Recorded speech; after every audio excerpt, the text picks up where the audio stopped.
c'est ici, derrière moi, au Conseil général, que va avoir lieu samedi matin un débat qui s'annonce extrêmement tendu. En effet, les conseillers généraux débattront sur le redécoupage des cantons. Et tout cela devant plus de 300 maires qui feront le déplacement pour, j'en suis certain, faire part de leur opinion sur le projet gouvernemental. Alors j'ai été prendre la température juste avant les débats. Pour cela, j'ai été voir le président du Conseil général d'Eure-et-Loir, ainsi que le président du groupe des élus de gauche de notre département. Samedi, les élus de gauche débattront avec la majorité sur le redécoupage des cantons. 14 circonscriptions vont disparaître. Est-ce que vous êtes entièrement en accord avec le projet du gouvernement ou y a-t-il encore aujourd'hui des modifications à apporter ? Je crois que tout projet de découpage suscite des débats. Je ne pense pas qu'il en existe un seul qui puisse faire l'unanimité. Cela dit, sur les grandes orientations qui ont présidé à ce découpage, nous sommes favorables à ce qui est produit. On peut examiner, et ce sera l'objet de la séance de samedi matin. Il y a peut-être des modifications à la marge qui peuvent nous rassembler. Alors, Monsieur le Président, alors si évidemment vous êtes en désaccord avec le projet gouvernemental, est-ce que vous vous accordez à dire qu'il faut une évolution sur cette carte cantonale ? Bien évidemment, parce que les cantons ont plus de 200 ans, ils ont été créés en 1790. Et je crois que personne ne peut raisonnablement être opposé à des évolutions. Les choses peuvent bouger, mais encore faut-il que ce soit fait d'une part dans la concertation et d'autre part avec un nombre de principes à respecter. Alors, vous parlez de concertation. Est-ce qu'en tant que président du Conseil général, le gouvernement vous a consulté pour dessiner cette nouvelle carte ? Il y a déjà eu des redécoupages cantonaux en France. Il y a par exemple des départements comme les Bouches-du-Rhône qui ont été redécoupés. Et lorsqu'il y a eu des redécoupages, il y avait une procédure. D'abord, il y avait une commission administrative indépendante qui statuait sur le redécoupage. Ensuite, les conseils municipaux étaient consultés. Et cette concertation n'a pas eu lieu pour ce redécoupage. On a simplement été reçus, certains parlementaires, pas tous, une fois par le préfet qui nous a clairement expliqué qu'on n'avait pas notre mot à dire, que lui-même n'était pas informé du redécoupage et que le projet nous serait envoyé, ce qu'on a reçu à la veille de Noël, afin qu'on se prononce sur le projet. C'est un découpage départemental. Il n'y a donc pas eu de consultation à l'échelon le plus local, c'est-à-dire à l'échelon des communes. Mais en revanche, la consultation a été faite par le préfet d'un certain nombre d'élus départementaux, de l'ensemble des parlementaires. Tous les parlementaires ont été consultés sur le projet de découpage. En tout cas, ils ont été consultés en amont pour fournir des propositions au ministère de l'Intérieur. Nous-mêmes avons été consultés en tant que groupe au Conseil général. Nous avons joué le jeu de cette concertation en travaillant un projet, en le remettant au préfet. Je ne suis pas sûr, je suis même sûr du contraire. Notamment les parlementaires n'ont pas produit de projet de découpage pour le département et je le regrette. En quelques mots, quels sont vos principaux points de désaccord avec l'opposition ? Alors d'abord, il y a l'incompréhension sur le mode de scrutin, puisque on crée un binôme. Aujourd'hui, c'est une situation simple. Il y a une circonscription électorale qui s'appelle le canton, et chaque canton élit un conseiller général ou une conseillère générale avec un suppléant de sexe opposé. Donc c'est un système simple, un territoire représenté par un élu. Et là, on diminue le nombre de territoires, et chaque territoire va élire 4 élus, un homme, un binôme composé d'un homme et d'une femme, avec des suppléants de même sexe. Donc un même territoire, 2 élus de sexe opposé avec des suppléants de même sexe. Il faut déjà avouer que ce n'est pas très simple à comprendre, et c'est un mode de scrutin totalement inédit. La loi pose 2 principes très forts. D'abord, une juste représentation des hommes et des femmes de chaque département, une juste représentation. Et une juste représentation, ça passe par un deuxième principe qui est celui de la parité. Il était tout de même anormal que le département soit le seul lieu d'exercice de la démocratie où la parité ne soit pas inscrite dans les textes C'est vrai maintenant de la commune, presque toute, de la commune jusqu'au Parlement.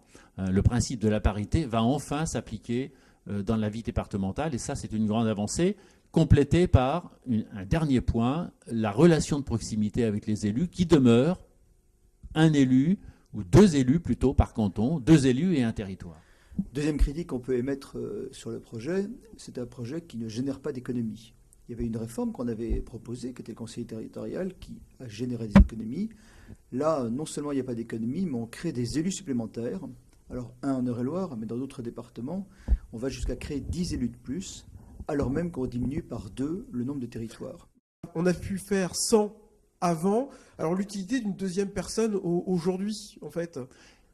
C'est assez simple. À partir du moment où le découpage Sachant qu'on aura moins Voilà. on aura moins de circonscriptions. On divise par 2 le nombre des cantons. On le divise par 2. Ça veut dire que, grossièrement, les cantons seront 2 fois plus grands. 2 fois plus grands. Il y en aura 15 au lieu de 29. Sur un territoire plus vaste, surtout en milieu rural, le législateur a pensé qu'il fallait 2 élus. Et que, par le biais d'un binôme homme-femme, c'était le moyen d'assurer, à coup sûr, une représentation de la parité, une représentation à 50% des femmes au sein de l'Assemblée départementale. Ça veut dire quoi? Ça veut dire que, clairement, si les élus d'opposition le disent, on a des territoires plus grands. Et si on a des territoires plus grands, ça veut dire quoi? Ça veut dire qu'on perd la proximité avec des situations, dans certains cantons, on va le voir, qui sont totalement aberrantes. Vous avez beaucoup axé sur votre crainte de voir le service public déserté? Oui, parce qu'un canton, c'est quoi? C'est aujourd'hui une circonscription d'élection. Là, on aboutit à diminuer par 2 ces circonscriptions d'élection avec des aberrations, puisque certains cantons vont comporter jusqu'à 67 communes, certains cantons auront plus de 50 ou 60 km de large, et donc c'est une perte de proximité et donc d'efficacité. Je rappellerai simplement qu'avec le projet qui nous est proposé, 4 cantons, à eux seuls, représenteront la moitié des communes du département. 4 cantons représenteront à eux seuls la moitié des communes du département. Donc ce n'est pas un progrès en termes de proximité. Et puis un canton, c'est aussi le lieu d'organisation des services publics. Tous les services publics en France sont organisés sur un mode cantonal. La gendarmerie, c'est une gendarmerie par canton, toujours une. Les perceptions, en général, c'est une perception par canton.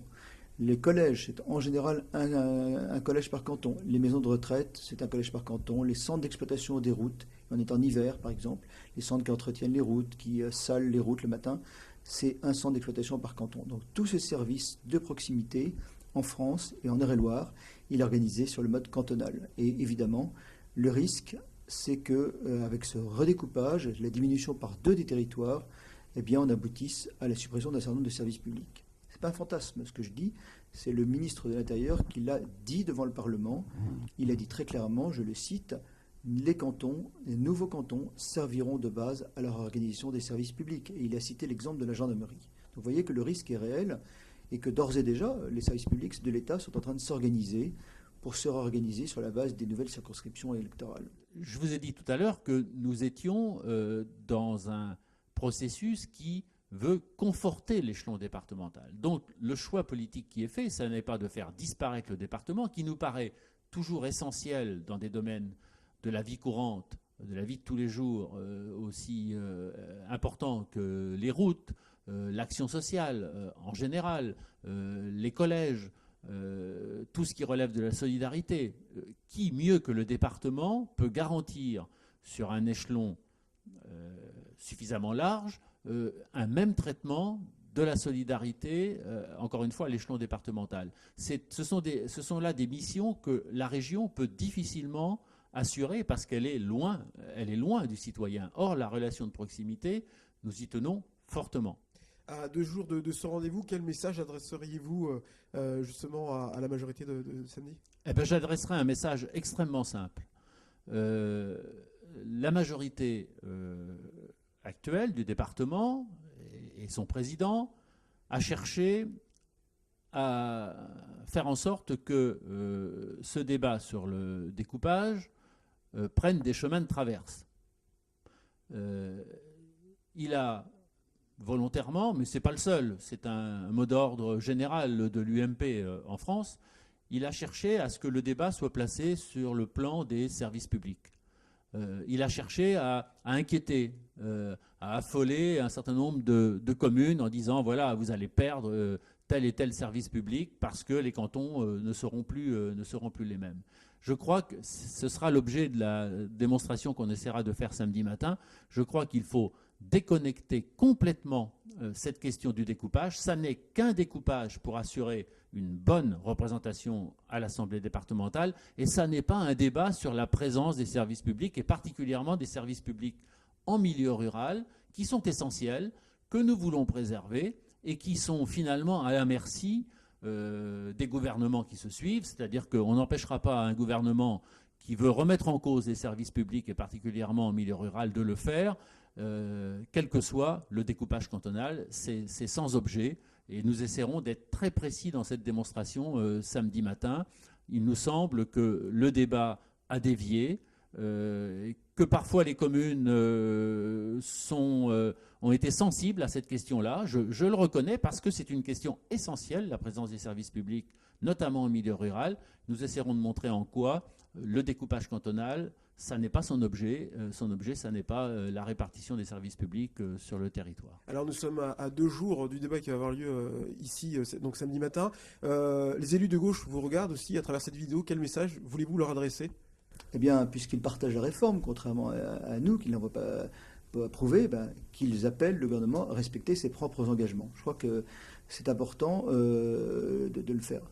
Et j'ajoute également une chose qui est très particulière à l'Eure-et-Loir, c'est que nous sommes le plus petit département, du moins au-delà de 200 000 habitants, à avoir aussi peu de conseillers généraux. 15 cantons, donc 30 conseillers généraux, nous serons le plus petit département de plus de 250 000 habitants.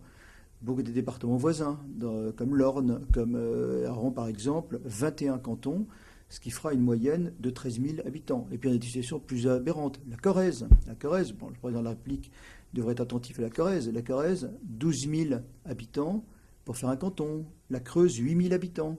La Lozère, 5 000 habitants. Et en Eure-et-Loir, 28 000 habitants. Est-ce que ça veut dire concrètement, est-ce qu'un habitant de l'Eure-et-Loir vaut moins qu'un habitant de l'Orne, vaut moins qu'un habitant de la Corrèze, vaut moins qu'un habitant de la Creuse, vaut moins qu'un habitant de la Lozère pour mériter un tel sort? Pourquoi serait-il moins représenté?